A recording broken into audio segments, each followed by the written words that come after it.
가장 투자하기 좋은 형태입니다. 기대값 높지 않은데 이익이 가파르게 올라가는 형태. 그게 대표적인 게 엔터가 그랬거든요. 엔터가 기대값도 엄청 높고 주가도 높은 상태였는데 지금 사람들의 기대값이 많이 내려온 상황입니다. 주가가 빠지면서. 그럼 굉장히 좋은 상황이죠. 왜냐면 이익은 그대로 있는데 기대값만 내려온 상황인 거고요. 미용의료기는 약간 반대인 게 사람들의 기대값이 이익에 따라서 조금 스물스물 올라오고 있는데 이익에 대한 기대값 올라온 만큼 이익이 떨어지거나 아니면 이익이 정체돼 있으면 그건 문제가 되는데 사람들의 기대값 올라온 것보다 더 이익이 가파르게 올라오고 있어서 저는 투자 기회가 높다고 보고 있고요.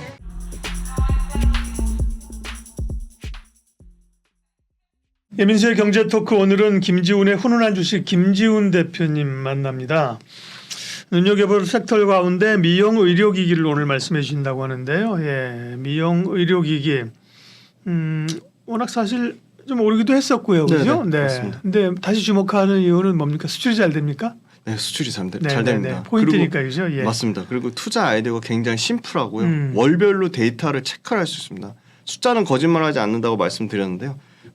피부과 가보셨습니까? 네, 안 가봤습니다. 피부가 역시 자신이 있으시니까 나이가 있으심에도 자신 있는 게 아니라 뭐 워낙 좋으시니까 가실 이유가 어떻게 없으시죠. 가야 되는지 모르겠고 돈도 없어서 못 가요. 네.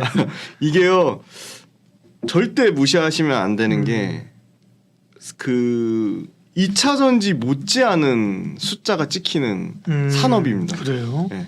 K 에스테틱이 전 국가별로 진출하고 그래요? 있습니다. 수출은 잘 되지만 그런 캐파나 그런 게 그렇게 클까 하는 의구심이 좀 드는데. 그렇죠. 물론 2차 전지처럼 네네. 조 단위의 매출은 나오는 건 아니지만 주식을 투자할 때 뭐 말씀드린 적은 있지만 사람들이 실제로 이 업황에 대한 기대값, 그걸 멀티플이라고 하잖아요. 그게 뭐 이익의 배수로 보면 PER이 될 수도 있고 자산의 배수로 보면 PBR이 될 수도 있고 매출에 대한 배수로 보면 PSR이 될 수 있는데 2차 전지는 사람들의 기대값도 엄청 높고 벌어들이는 이익도 높아서 주가가 굉장히 올라갔죠.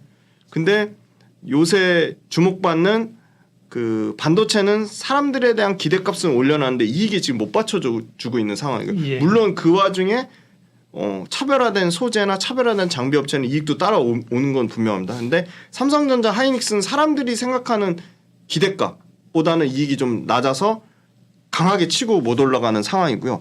헬스케어는 소리 소문 없이 사람들의 기대값 그렇게 높지 않습니다. 멀티플이 낮은 상태인 거죠. 그런데 이익은 클래시스 같은 회사들, 뭐 제이시스 메디칼 같은 회사들, 뭐 원텍, 비올 매출가 이게 40%씩 성장합니다. 그러니까 사람들 기대값은 낮은데 이익은 커지니까 그런 회사들은 사람들의 기대값만 조금만 올라오면 주가가 굉장히 가파르게 올라갈 수 있는 거죠. 그래서 가장 투자하기 좋은 형태입니다. 기대값 높지 않은데 이익이 가파르게 올라가는 형태. 그게 대표적인 게 엔터가 그랬거든요. 저희 엔터 막 열심히 얘기했었는데 그때만 해도 엔터가 기대값도 엄청 높고 주가도 높은 상태였는데 지금 사람들의 기대값이 많이 내려온 상황입니다. 주가가 빠지면서. 그럼 굉장히 좋은 상황이죠. 왜냐하면 이익은 그대로 있는데 기대값만 내려온 상황인 거고요. 근데 지금 헬스케어는 미용 의료기는 약간 반대인 게 사람들의 기대값이 이익에 따라서 조금 스물스물 올라오고 있는데 이익에 대한 기대값 올라온 만큼 이익이 떨어지거나 아니면 이익이 정체돼 있으면 그건 문제가 되는데 사람들의 기대값 올라온 것보다 더 이익이 가파르게 올라오고 있어서 저는 투자 기회가 높다고 보고 있고요. 미용 의료기기의 장점은 모든 미용 의료기기가 다 그런 건 아니지만 장비를 일단 딱 세팅을 하면 기본적으로 3년 텀으로 계속 소모품이 나갑니다. 저희 잉크 카트리지 나가는 것처럼. 근데 그 마진율이 55%가 됩니다. 어마어마한 마진율인데. 어마어마한 거죠. 네. 그런데 브라질을 포함해서 중국을 포함해서 일본을 포함해서 호주를 포함해서 대만을 포함해서 글로벌로 신제품과 과거에 깔아놓던 제품들이 이제 1년 텀으로 세팅이 되기 시작했습니다. 그래서 이 미용 의료기기 회사들의 소모품 매출 비중이 급격하게 지금 늘어나고 있습니다. 그리고 말씀드린 대로 해외 시장 침투율 자체가 다 최고 많이 수출하는 데조차도 20% 언더입니다. 그러니까 굉장히 그 해외 시장 침투율 자체가 가파르게 올라가고 있고요.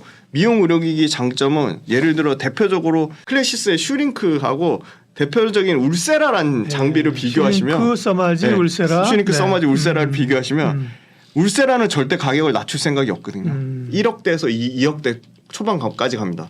근데 슈링크는 울세라에 당연히 뒤진 후발 업체이기 때문에 가격을 급격하게 낮춘 거죠. 그러니까 장비 가격이 낮다는 얘기는 시술 받는 사람 입장에서도 당연히 시술가가 낮아지는 거죠. 그렇죠. 네. 가격 차이가요. 피부과 가보시면 아시겠지만 최소 4분의 1에서 6분의 1 가격. 뭐 300샷, 600샷 하거든요. 그래서 슈링크가 초반에 왔을 때 슈링크 가격은 싼데 별 효과가 없다. 그래서 얘네도 슈링크 유니버스라고 업데이트를 했어요. 업그레이드를 한 거죠. 그래서 현재 슈링크랑 슈링크 유니버스 판 것만 13,000대를 팔았습니다. 어마어마하게 많이 팔았습니다. 근데 그게 해외에 이제 쫙 깔리기 시작했고요. 브라질에서 200% 넘게 성장하고 있고요. 당연히 가장 미용 의료기기 시장도 끝판왕은 미국입니다. 그래서 클래시스도 당연히 미국 시장을 지금 25년도 진출을 목표로 하고 있고요. 이게 말씀드린 대로 매월 수출 데이터로 나왔는데 클래시스, 제이시스 메디칼, 원텍, 비올 이런 회사들의 평균 해외에서 나오는 수출 데이터 8월달 수출 데이터를 보면 평균 40%가 넘습니다. 그러니까 숫자가 찍히는데 밸류에이션은 좀 그렇게 엄청 부담스러운 수준은 아니다 그렇게 말씀드릴 수 있을 것 같고요. 그리고 중요한 거는 이런 돈 잘 버는 회사들이 가장 소위 말하는 주식 투자를 잘하는 선수들 중에 선수, 사모펀드나 투자 파트너스가 눈독을 들이고 있습니다. 그래서 아주 최근에 루트로닉이라는 회사를 한엔 파트너스가 그렇죠. 인수를 네. 했습니다. 그러면 당연히 그 밑단에 있는 제시스 메디칼, 원텍, 비올 당연히 이런 뭐 돈 잘 벌고 실적 지키고 심플하거든요. 비즈니스 모델 간단하고 그래서 이 투자 파트너스나 사모펀드가 관심을 보이고 있다는 거는 향후 2, 3년 동안 기업 가치를 계속 올려서 지금 당장 클래시스만 하더라도 지금 베인캐피탈이 보유한 지 지금 최대 주주인데요. 그 정성재 그 피부과 의사님 팔았잖아요. 그게 이제 1년 판지 지금 1년 조금 넘었거든요. 그럼 2, 3년 동안 급격하게 가치를 올려서 당연히 베인캐피탈도 뭐 되팔려고 하겠죠. 다른 네. 또 되팔려고 하는 그런 걸로 봤을 때 향후 2, 3년 동안 성장 여력이 굉장히 많이 남아있다고 보고 있고요. 그리고 지금 이런 회사들 같은 경우도 매출과 이익이 한 번도 역성장하지 않고요. 계속 그냥 꾸준히 20, 30% 하면서 밸류에이션을 계속 떨어뜨리고 있습니다. 그리고 클래시스 포함해서 미용 의료기기는 외국인도 좋아하는 업종 중에 하나고요. 기관도 좋아하는 업종 중에 하나입니다. 그래서 수급이 굉장히 좀 중장기적인 수급이 안정적으로 좀 들어오기 좋다 그렇게 보고 있습니다. 네. 미용 의료기기 업체에 주목할 이유들을 설명해 주셨고요. 그러면 그 가운데 사실 기업이 이제 많아졌잖아요. 네, 처음엔 별로 맞습니다. 없었는데 이제 많아졌어요. 그러면 관심 기업 몇 개만 압축해 주세요. 네, 일단은 뭐 그럼 아까 말씀드린 조건에 맞는 걸로 봤을 때 네. 소모품 매출이 커지면 당연히 마진율이 엄청 좋겠죠. 50% 마진율을 계속 향후 2, 3년 동안 유지하는 것도 역시 클래시스입니다. 물론 주가 측면으로는 단기간에 많이 올라왔습니다. 그래서 클래시스 요게 네, 요 표 띄워 주실 건데요. 클래시스 실적을 보시면 네, 역성장 없이 올해 이제 한 1,800억대 28% 작년에도 어마어마하게 성장했거든요. 41% 성장했는데 올해도 28% 내년에도 23% 내후년에도 19% 그래서 이제는 연간 뭐 2,500억 2,000억 이상 되는 매출 그림 나타내고 영업이익 같은 경우 1,000억대 올해도 지금 936억 대인데 해외 수출 실적에 따라 1,000억대 이익 가능할 거라고 보고 있고요. PER은 31배에서 25년 기준으로 21배까지 떨어지고요.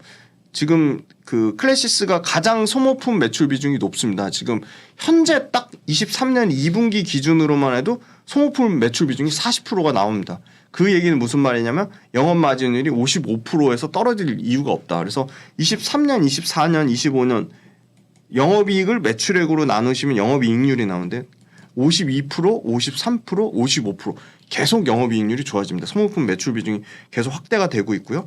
그 다음에 두 번째는 클래시스도 아직 중국 시장하고 미국 시장을 진출을 못했습니다. 그래서 중국 시장, 미국 시장 모두 25년 이제 1년 한 4개월 정도밖에 안 남았습니다. 지금 가장 큰 시장 중국과 미국 시장에 대한 진출 모멘텀을 갖고 있다고 말씀드리고요. 브라질 시장이 생각보다 굉장히 그 미용 의료기기 시장에서 글로벌 3위에 해당되는 시장인데 미용 의료기기 8월달 수출 데이터 보면 클래시스가 전체 브라질 포함해서 105% 성장했고요. 브라질 쪽에서는 지금 200%가 넘는 성장을 했습니다. 그래서 브라질 중심으로 이 초음파 그 미용 의료기기 장비 매출이 브라질 중심으로 굉장히 가파르게 성장하고 있다고 말씀드리고 이게 월별 데이터로도 브라질의 지금 11,000만 769만 달러로 전 월 대비 월 대비로도 15% 이상 성장하고 있고 8월 달에 225만 달러로 230% 성장하면서 굉장히 가파르게 성장하고 있습니다. 그래서 브라질이 아마 전체 장비가 한 9,000대에서 10,000대면 그중에 크레시스가 그래도 한 4분의 1 정도 2,500제 정도에서 3,000대까지 팔릴 것으로 그렇게 예상을 하고 있습니다. 그래서 뭐 압도적으로 원탑인 뭐 크레시스를 가장 안정적으로 투자하기에 전 좋다고 보고 있습니다. 미영 의료기기 업체 가운데 그러면 오늘 종목은 클래시스 한 종목은 얘기하실 건가요? 클래시스도 말씀드리고요. 네. 두 번째 봐야 될 건 이제 필러 쪽이거든요. 예. 보톡스. 예. 보톡스 맞아보신 적 있으십니까? 없습니다.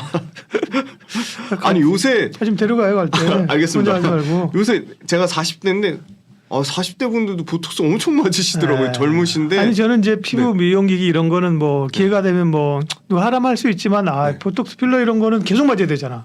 그거 아닌가요? 그게 단점입니다. 네, 그러니까. 그래서 가격이 계속 싸지고 있습니다. 네. 지금 이게 초반에 나올 때만 해도요. 4,50만 원대였거든요. 네. 지금 4만 원, 뭐 2만 원 이러면 맞을 수 있거든요. 굉장히 가격 경쟁력이 생겼고요.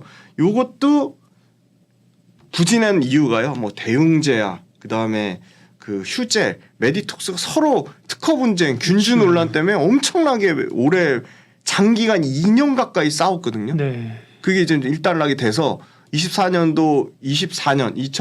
6월에 북미에서 이제 ITC 그 특허 제소위원회에서 딱 결정이 납니다. 그래서 그 부분 관련돼서 굉장히 장기간 동안 노이즈가 이제 그 끝났다는 점. 휴젤 누가 얘기하던데. 네, 그래서 제가 네. 휴젤을 좋게 보고 그러니까, 있습니다. 네. 물론 뭐 가장 최대 수혜는 그 보톡스 업체가 지금 말씀하신 몇 년 전에 미용 의료기기 그런 컨셉이었어요, 그죠? 네, 맞습니다. 이익률 엄청 좋고 그죠? 정확합니다. 네. 공익 김설단처럼 막 팔고 늘어나고 그죠? 해외로 엄청나게 그러니까, 늘어나고 있습니다. 네. 여기도 마진율이 장난이 아닙니다. 휴젤 같은 그러니까요. 경우 네. 한번 실적 한번 보시면. 네. 그렇게 뭐 특허 분쟁 논란이 있어도 절대 실적 줄지 않습니다. 2,300억, 2,800억, 3,100억, 3,600억, 4,000억, 25년에 4,000억 정도. 4,000억의 영업이익 지금 1,300억 예상하고 있거든요. PER 지금 16배까지 떨어집니다. 휴젤 같은 경우. 뭐 대표적으로 휴젤하고 비교할 만한 데가 메디톡스인데 메디톡스도 실적 한번 보시면 두 개만 딱 보시면 대웅제약까지 세 개만 보시면 되는데요. 대웅제약은 이제 완전한 순수 그 업체라고 보기는 어렵기 때문에 그렇죠. 일반 의약품이나 예. 뭐 다른 전문 의약품도 많이 하기 때문에 휴젤하고 심플하게 메디톡스만 보시면 됩니다. 메디톡스도 역성장을 안 하는데요. 수급표 보이시나? 지금 외국인이 미친 듯이 지금 사고 있습니다. 예. 수급이 급격하게 개선되고 있다는 점 말씀드리고요. 메디톡스요? 네네, 메디톡스. 휴젤 마찬가지입니다. 휴젤도 네. 수급 보여드리겠습니다.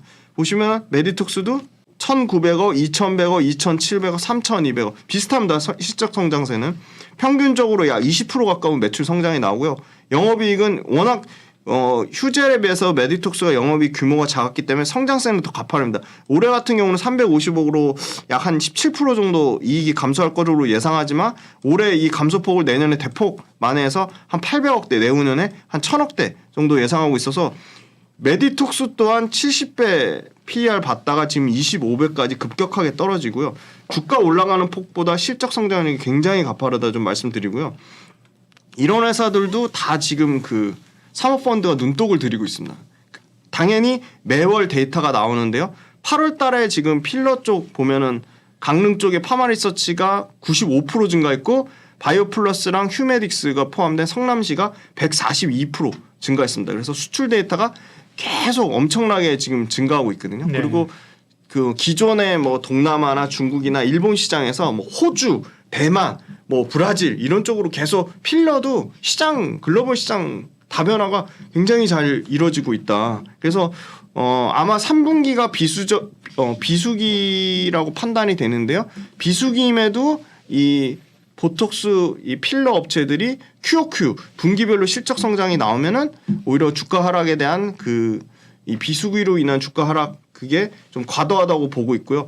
그다음에 아까 말씀드린 제일 중요한 거 그 특허 균주 논란 때문에 과도하게 주가를 눌렀던 부분이 불확실성이었는데 그게 좀 해소가 되고 있다. 그렇게 말씀드리고 네. 휴젤은 좀 재미난 게 이 보톡스 관련돼서 미국에 한번 FDA 승인 신청했다가 보류됐어요. 그래서 다시 재신청하거든요. 그게 아마 내년 2월 달에 아마 결과가 나오면 중국 시장도 가장 먼저 진출해서 안착했거든요. 휴젤은 이미 중국에서 지금 10% 넘는 점유율이 나오고요. 북미 시장 나오면 이제 북미가 가장 큰 시장이기 때문에 예. 한 번 더 밸류에이션 업그레이드 여지가 있다고 보고 있습니다.